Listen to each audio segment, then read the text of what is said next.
If what I'm doing is not meaningful, you can't pay me enough to do it. You could pay somebody $1 million a week, but if it's not meaningful in a short while, it'll feel like imprisonment.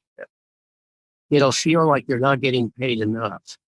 And so we have to recognize there's something in us that already knows. That's the point. Something in us knows what's right for us. Now, we tend to lose contact with what's right for us. But when we are making choices in the outer world, consonant with this inner knowing, the feeling function supports us, the energy is there, our dreams support us, and most of all, we experience it as a meaningful kind of thing.